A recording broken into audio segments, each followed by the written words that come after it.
ಅಹಮದಾಬಾದ್ನ Narendra Modi stadium ಮುಂಭಾಗದಲ್ಲಿ ಇರುವಂತಹ ಚಿತ್ರಣವನ್ನ ನಿಮ್ಮ ರಿಪಬ್ಲಿಕ್ ಕನ್ನಡ ಇಲ್ಲಿ ಯಾವ ರೀತಿ ತೋರಿಸುವಂತ ಪ್ರಯತ್ನವನ್ನ ಮಾಡಬೇಕಾಗತ್ತೆ, ಎಲ್ಲ ಪ್ರಯತ್ನವನ್ನ ಮಾಡ್ತಾ ಇದ್ದೇವೆ. ಇಡೀ ರಸ್ತೆ ಇಷ್ಟೊತ್ತವರೆಗೂ ಮಳೆ ತುಂಬಿತ್ತು, ನೀರು ತುಂಬಿತ್ತು, ಜನ ಚದುರಿ ಹೋಗಿದ್ರು. ಆದ್ರೆ ಈಗ ವಾಪಸ್ ನಾವು ನೋಡ್ತಾ ಇರುವಂತ ಚಿತ್ರಣ ಕ್ಯಾಮರಾ ಪರ್ಸನ್ ಕಾಂತರಾಜು ನಿಮ್ಗೆ ಏನ್ ತೋರಿಸ್ತಾ ಇದ್ದಾರೆ, ಇಲ್ಲಿ ವಾಪಸ್ ಈ ಕ್ಯೂನಲ್ಲಿ ನಿಂತಿದ್ದಂತ ಅಷ್ಟೂ ಜನರು ನೀವು ಗಮನಿಸಬಹುದು. ಪ್ರತಿಯೊಬ್ಬ ವ್ಯಕ್ತಿ ಕೂಡ ಇಲ್ಲಿ ನಾವು ನೋಡ್ತಾ ಇರುವಂತದ್ದು RCBಯ ಟಿ ಶರ್ಟ್ ಅನ್ನ ಹಾಕೊಂಡಿರುವಂತದ್ದು, RCBಯ ಪ್ರೇಮಿಗಳು ಇವತ್ತು ಇಲ್ಲಿ ಕಾಣ್ತಿರುವಂತದ್ದು. ಕರ್ನಾಟಕವೇ ಇಲ್ಲಿ ಗುಜರಾತ್ಗೆ ಬಂದಿದೆಯನ್ನೋ ಒಂದು ಭಾವನೆ ನಮಗ್ ಮೂಡ್ತಾ ಇರುವಂತದ್ದು. ಯಾಕಂದ್ರೆ ಈ ಒಂದು ಸ್ಟೇಡಿಯಂ ಏನಿದೆ ಕನಿಷ್ಠ ಪಕ್ಷ ಅಂದ್ರೂ 21ರಿಂದ 23 ಗೇಟ್ಗಳಿದೆ ಅನ್ನೋದು ಮಾಹಿತಿ ಇದೆ. ಅಷ್ಟೂ ಗೇಟ್ಗಳಲ್ಲಿ RCBಯ ಯೂನಿಫಾರ್ಮ್ ಅನ್ನ ಧರಿಸಿರುವಂತ, ಅಂದ್ರೆ ಬ್ಲೀಡ್ ರೆಡ್ ಅಥವಾ ಬ್ಲೀಡ್ ಬ್ಲೂ ಅಂತ ಏನ್ ಹೇಳ್ತಿದ್ವಿ, ಆ ಒಂದು ಚಿತ್ರಣವನ್ನ ನಾವು ನೋಡ್ತಾ ಇದ್ದೇವೆ. ಈಗ ರಸ್ತೆಯ ಅಷ್ಟೂ ಭಾಗದಲ್ಲಿ ನಿಂತಿರುವಂತವ್ರನ್ನ ಮತ್ತೆ ತೋರಿಸ್ತೇವೆ.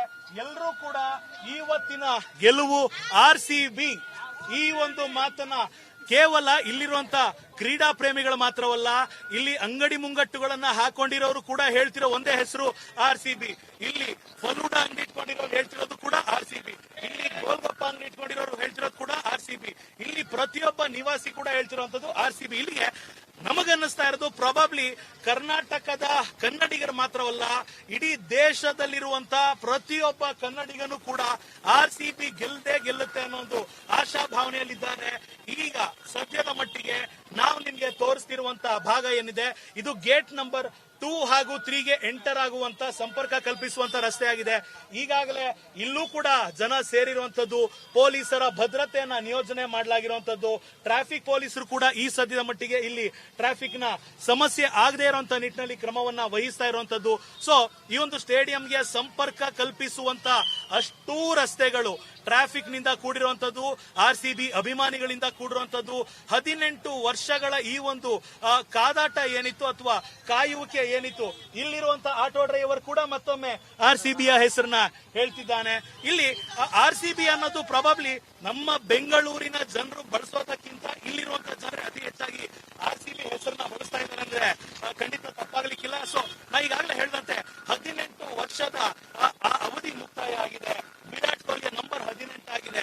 ಆ 18 ಮ್ಯಾಚ್ ಆಗಿರೋದ್ರಿಂದ ಖಂಡಿತವಾಗಿಯೂ ಈ ಬಾರಿ RCB ಕಪ್ಪನ್ನ ಹೊಡೆಯುತ್ತೆ. ಯಾವುದೇ ಕಾರಣಕ್ಕೂ ಕೂಡ ಈ ಬಾರಿ RCB ಖಾಲಿ ಕೈನಲ್ಲಿ ಹೋಗೋದಿಲ್ಲ. ಬದಲಾಗಿ ಪಂಜಾಬ್ ಅನ್ನ ಈ ಬಾರಿ ನೆಲಕಚ್ಚಿಸಿ RCB ಈ ಟ್ರೋಫಿಯನ್ನ ತನ್ನದಾಗಿಸಿಕೊಳ್ಳುತ್ತೆ ಅಂತ ಹೇಳಿದ್ರೆ, ಇನ್ನೊಂದಿಷ್ಟು ಸಾಮಾಜಿಕ ಜಾಲತಾಣದಲ್ಲಿ ಬರ್ತಿರುವಂತಹ ವ್ಯಾಖ್ಯಾನ ಯಾವ ರೀತಿ ಅಂದ್ರೆ, ಶಬರಿಮಲೆಗೆ ಹೋಗುವವರು 18 ವರ್ಷ ಆ ವಾಸವನ್ನ ಮುಕ್ತಾಯಗೊಳಿಸಿದ ನಂತರ ಅವ್ರನ್ನ ಗುರುಸ್ವಾಮಿ ಅಂತಾರೆ. ಈ ಬಾರಿ 18ನೇ ವರ್ಷ, ಈ ಬಾರಿ ವಿರಾಟ್ ಕೊಹ್ಲಿಯ ನಂಬರ್ ಕೂಡ 18. ಈ ಬಾರಿ ಯಾವುದೇ ಕಾರಣಕ್ಕೂ ಕೂಡ ಈ ಟ್ರೋಫಿ ನಮ್ಮ ಕೈ ತಪ್ಪೋದಿಲ್ಲ ಅಂತ ಇಲ್ಲಿ ಹೇಳ್ತಿರುವಂತದ್ದು. ಸೊ ಈ ಸದ್ಯದ ಮಟ್ಟಿಗೆ ಪ್ಲೇಯರ್ಗಳು ಯಾವ ಗೇಟ್ಗೆ ಎಂಟರ್ ಆಗ್ತಾರೆ ಆ ಒಂದು ಗೇಟ್ ನ ನಿಮಗೆ ತೋರಿಸುವಂತ ಪ್ರಯತ್ನವನ್ನ ಮಾಡ್ತಾ ಇದೆ ನಿಮ್ಮ ರಿಪಬ್ಲಿಕ್ ಕನ್ನಡ. ಆ ಒಂದು ಗೇಟ್ಗೆ ಹೋಗ್ತಿದೆ. ಕೊನೆಯದಾಗಿ ಪ್ರತಿಯೊಂದು ರಸ್ತೆಯಲ್ಲೂ ಕೂಡ ಜನರು ಆ ಒಂದು ಗೇಟ್ ನ ಬಳಿ ಬರ್ತಿರುವಂತದ್ದು, ಮಳೆಯನ್ನ ಲೆಕ್ಕಿಸದೆ ಮಳೆ ನಿಂತ ಕೂಡಲೇ ವಾಪಸ್ ಬರ್ತಿರುವಂತಹ ಚಿತ್ರಣವನ್ನು ನೋಡಿದಾಗ ಖಂಡಿತವಾಗಿಯೂ RCB ಈ ಬಾರಿ ಗೆಲ್ಲಬಹುದೇನೋ ಅಂತ ನಾನು ಒಬ್ಬ ಕನ್ನಡಿಗನಾಗಿ, ನಾನು ಬೆಂಗಳೂರಿನವನಾಗಿ ಆಸೆಯನ್ನ ಪಟ್ಟಿರುವಂತದ್ದು. ಸೊ ಇದು ಕೇವಲ ಬೆಂಗಳೂರಿನ ಕನಸಲ್ಲ, ಕನ್ನಡಿಗನ ಪ್ರತಿಯೊಬ್ಬನ ಕನಸು. ನೋಡ್ಬೇಕು ಏನಾಗತ್ತೆ. 7 ಗಂಟೆಗೆ ಮ್ಯಾಚ್ ಆರಂಭ ಆಗುತ್ತೆ. ಮಳೆರಾಯ ಬಂದಿದ್ದಾನೆ, ಅವನ ಆಶೀರ್ವಾದವನ್ನ ನೀಡಿದ್ದಾನೆ. ಯಾರ ಪರವಾಗಿ ಆಶೀರ್ವಾದ ನೀಡಿದ್ದಾನೆ, ಅಂತಿಮ ತೀರ್ಪು ಯಾರ ಕಡೆ ಬರುತ್ತೆ ಕಾದ್ ನೋಡ್ಬೇಕು. ಅಲ್ಲಿವರೆಗೂ ನೋಡ್ತಾ ಇರಿ ರಿಪಬ್ಲಿಕ್ ಕನ್ನಡ. ನಾನು Abhishek B V, camera person Kantharaj ಜೊತೆ ಗುಜರಾತ್ನ ಅಹಮದಾಬಾದ್ ನಿಂದ ರಿಪಬ್ಲಿಕ್ ಕನ್ನಡಕ್ಕಾಗಿ. ಗುಜರಾತ್ನ ಅಹಮದಾಬಾದ್ನ ನರೇಂದ್ರ ಮೋದಿ ಸ್ಟೇಡಿಯಂ ಮುಂಭಾಗದಲ್ಲಿ ಇರುವಂತಹ ಚಿತ್ರಣವನ್ನ ನಿಮ್ಮ ರಿಪಬ್ಲಿಕ್ ಕನ್ನಡ ಇಲ್ಲಿ ಯಾವ ರೀತಿ ತೋರಿಸುವಂತ ಪ್ರಯತ್ನವನ್ನ ಮಾಡಬೇಕಾಗತ್ತೆ, ಎಲ್ಲ ಪ್ರಯತ್ನವನ್ನ ಮಾಡ್ತಾ ಇದ್ದೇವೆ. ಇಡೀ ರಸ್ತೆ ಇಷ್ಟೊತ್ತವರೆಗೂ ಮಳೆ ತುಂಬಿತ್ತು, ನೀರು ತುಂಬಿತ್ತು, ಜನ ಚದುರಿ ಹೋಗಿದ್ರು. ಆದ್ರೆ ಈಗ ವಾಪಸ್ ನಾವು ನೋಡ್ತಾ ಇರುವಂತ ಚಿತ್ರಣ ಕ್ಯಾಮರಾ ಪರ್ಸನ್ ಕಾಂತರಾಜು ನಿಮ್ಗೆ ಏನ್ ತೋರಿಸ್ತಾ ಇದ್ದಾರೆ, ಇಲ್ಲಿ ವಾಪಸ್ ಈ ಕ್ಯೂನಲ್ಲಿ ನಿಂತಿದ್ದಂತ ಅಷ್ಟೂ ಜನರು ನೀವು ಗಮನಿಸಬಹುದು, ಪ್ರತಿಯೊಬ್ಬ ವ್ಯಕ್ತಿ ಕೂಡ ಇಲ್ಲಿ ನಾವು ನೋಡ್ತಾ ಇರುವಂತದ್ದು RCBಯ ಟಿ ಶರ್ಟ್ ಅನ್ನ ಹಾಕೊಂಡಿರುವಂತದ್ದು, RCBಯ ಪ್ರೇಮಿಗಳು ಇವತ್ತು ಇಲ್ಲಿ ಕಾಣ್ತಿರುವಂತದ್ದು. ಕರ್ನಾಟಕವೇ ಇಲ್ಲಿ ಗುಜರಾತ್ಗೆ ಬಂದಿದೆಯನ್ನೋ ಒಂದು ಭಾವನೆ ನಮಗ್ ಮೂಡ್ತಾ ಇರುವಂತದ್ದು. ಯಾಕಂದ್ರೆ ಈ ಒಂದು ಸ್ಟೇಡಿಯಂ ಏನಿದೆ, ಕನಿಷ್ಠ ಪಕ್ಷ ಅಂದ್ರೂ 21ರಿಂದ 23 ಗೇಟ್ಗಳಿದೆ ಅನ್ನೋದು ಮಾಹಿತಿ ಇದೆ. ಅಷ್ಟೂ ಗೇಟ್ಗಳಲ್ಲಿ RCBಯ ಯೂನಿಫಾರ್ಮ್ ಅನ್ನ ಧರಿಸಿರುವಂತ, ಅಂದ್ರೆ ಬ್ಲೀಡ್ ರೆಡ್ ಅಥವಾ ಬ್ಲೀಡ್ ಬ್ಲೂ ಅಂತ ಏನ್ ಹೇಳ್ತಿದ್ವಿ, ಆ ಒಂದು ಚಿತ್ರಣವನ್ನ ನಾವು ನೋಡ್ತಾ ಇದ್ದೇವೆ. ಈಗ ರಸ್ತೆಯ ಅಷ್ಟೋ ಭಾಗದಲ್ಲಿ ನಿಂತಿರುವಂತವ್ರನ್ನ ಮತ್ತೆ ತೋರಿಸ್ತೇವೆ. ಎಲ್ಲರೂ ಕೂಡ ಇವತ್ತಿನ ಗೆಲುವು RCB, ಈ ಒಂದು ಮಾತನ್ನ ಕೇವಲ ಇಲ್ಲಿರುವಂತ ಕ್ರೀಡಾ ಪ್ರೇಮಿಗಳು ಮಾತ್ರವಲ್ಲ, ಇಲ್ಲಿ ಅಂಗಡಿ ಮುಂಗಟ್ಟುಗಳನ್ನ ಹಾಕೊಂಡಿರೋರು ಕೂಡ ಹೇಳ್ತಿರೋ ಒಂದೇ ಹೆಸರು RCB. ಇಲ್ಲಿ ಫಲೂಡಾ ಅಂಗಡಿ ಇಟ್ಕೊಂಡಿರೋರು ಹೇಳ್ತಿರೋದು ಕೂಡ RCB. ಇಲ್ಲಿ ಗೋಲ್ಗಪ್ಪ ಅಂಗಡಿ ಇಟ್ಕೊಂಡಿರೋರು ಹೇಳ್ತಿರೋದು ಕೂಡ RCB. ಇಲ್ಲಿ ಪ್ರತಿಯೊಬ್ಬ ನಿವಾಸಿ ಕೂಡ ಹೇಳ್ತಿರೋಂಥದ್ದು RCB. ಇಲ್ಲಿಗೆ ನಮಗನ್ನಿಸ್ತಾ ಇರೋದು ಪ್ರಾಬಬ್ಲಿ ಕರ್ನಾಟಕದ ಕನ್ನಡಿಗರು ಮಾತ್ರವಲ್ಲ, ಇಡೀ ದೇಶದಲ್ಲಿರುವಂತ ಪ್ರತಿಯೊಬ್ಬ ಕನ್ನಡಿಗನು ಕೂಡ RCB ಗೆಲ್ಲದೆ ಗೆಲ್ಲುತ್ತೆ ಅನ್ನೋ ಒಂದು ಆಶಾಭಾವನೆಯಲ್ಲಿದ್ದಾರೆ.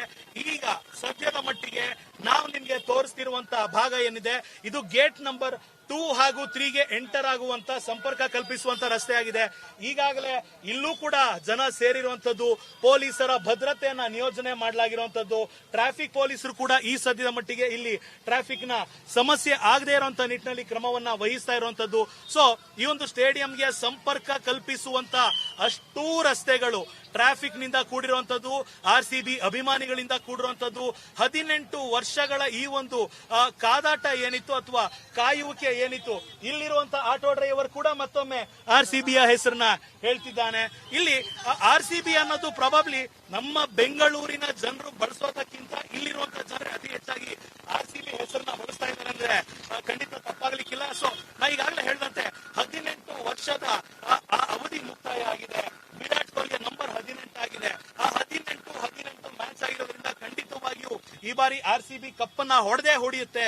ಯಾವುದೇ ಕಾರಣಕ್ಕೂ ಕೂಡ ಈ ಬಾರಿ RCB ಖಾಲಿ ಕೈನಲ್ಲಿ ಹೋಗೋದಿಲ್ಲ. ಬದಲಾಗಿ ಪಂಜಾಬ್ ಅನ್ನ ಈ ಬಾರಿ ನೆಲ ಕಚ್ಚಿಸಿ RCB ಈ ಟ್ರೋಫಿಯನ್ನ ತನ್ನದಾಗಿಸಿಕೊಳ್ಳುತ್ತೆ ಅಂತ ಹೇಳಿದ್ರೆ, ಇನ್ನೊಂದಿಷ್ಟು ಸಾಮಾಜಿಕ ಜಾಲತಾಣದಲ್ಲಿ ಬರ್ತಿರುವಂತ ವ್ಯಾಖ್ಯಾನ ಯಾವ ರೀತಿ ಅಂದ್ರೆ, ಶಬರಿಮಲೆಗೆ ಹೋಗುವವರು 18 ವರ್ಷ ಆ ವಾಸವನ್ನ ಮುಕ್ತಾಯಗೊಳಿಸಿದ ನಂತರ ಅವರನ್ನ ಗುರುಸ್ವಾಮಿ ಅಂತಾರೆ. ಈ ಬಾರಿ 18ನೇ ವರ್ಷ. ಈ ಬಾರಿ ವಿರಾಟ್ ಕೊಹ್ಲಿಯ ನಂಬರ್ ಕೂಡ 18. ಈ ಬಾರಿ ಯಾವುದೇ ಕಾರಣಕ್ಕೂ ಕೂಡ ಈ ಟ್ರೋಫಿ ನಮ್ಮ ಕೈ ತಪ್ಪೋದಿಲ್ಲ ಅಂತ ಇಲ್ಲಿ ಹೇಳ್ತಿರುವಂತದ್ದು. ಸೊ ಈ ಸದ್ಯದ ಮಟ್ಟಿಗೆ ಪ್ಲೇಯರ್ಗಳು ಯಾವ ಗೇಟ್ಗೆ ಎಂಟರ್ ಆಗ್ತಾರೆ ಆ ಒಂದು ಗೇಟ್ ಅನ್ನು ನಿಮಗೆ ತೋರಿಸುವಂತ ಪ್ರಯತ್ನವನ್ನ ಮಾಡ್ತಾ ಇದ್ದೇವೆ. ನಿಮ್ಮ ರಿಪಬ್ಲಿಕ್ ಕನ್ನಡ ಆ ಒಂದು ಗೇಟ್ಗೆ ಹೋಗ್ತಿದೆ. ಕೊನೆಯದಾಗಿ ಪ್ರತಿಯೊಂದು ರಸ್ತೆಯಲ್ಲೂ ಕೂಡ ಜನರು ಆ ಒಂದು ಗೇಟ್ ನ ಬಳಿ ಬರ್ತಿರುವಂತದ್ದು, ಮಳೆಯನ್ನ ಲೆಕ್ಕಿಸದೆ ಮಳೆ ನಿಂತ ಕೂಡಲೇ ವಾಪಸ್ ಬರ್ತಿರುವಂತಹ ಚಿತ್ರಣವನ್ನು ನೋಡಿದಾಗ ಖಂಡಿತವಾಗಿಯೂ RCB ಈ ಬಾರಿ ಗೆಲ್ಲಬಹುದೇನೋ ಅಂತ ನಾನು ಒಬ್ಬ ಕನ್ನಡಿಗನಾಗಿ, ನಾನು ಬೆಂಗಳೂರಿನವನಾಗಿ ಆಸೆಯನ್ನ ಪಟ್ಟಿರುವಂತದ್ದು. ಸೊ ಇದು ಕೇವಲ ಬೆಂಗಳೂರಿನ ಕನಸಲ್ಲ, ಕನ್ನಡಿಗನ ಪ್ರತಿಯೊಬ್ಬನ ಕನಸು. ನೋಡ್ಬೇಕು ಏನಾಗುತ್ತೆ. 7 ಗಂಟೆಗೆ ಮ್ಯಾಚ್ ಆರಂಭ ಆಗುತ್ತೆ. ಮಳೆರಾಯ ಬಂದಿದ್ದಾನೆ, ಅವನ ಆಶೀರ್ವಾದವನ್ನ ನೀಡಿದ್ದಾನೆ. ಯಾರ ಪರವಾಗಿ ಆಶೀರ್ವಾದ ನೀಡಿದ್ದಾನೆ, ಅಂತಿಮ ತೀರ್ಪು ಯಾರ ಕಡೆ ಬರುತ್ತೆ ಕಾದ್ ನೋಡ್ಬೇಕು. ಅಲ್ಲಿವರೆಗೂ ನೋಡ್ತಾ ಇರಿ ರಿಪಬ್ಲಿಕ್ ಕನ್ನಡ. ನಾನು Abhishek B V, camera person Kantharaj ಜೊತೆ ಗುಜರಾತ್ನ ಅಹಮದಾಬಾದ್ ನಿಂದ ರಿಪಬ್ಲಿಕ್ ಕನ್ನಡಕ್ಕಾಗಿ.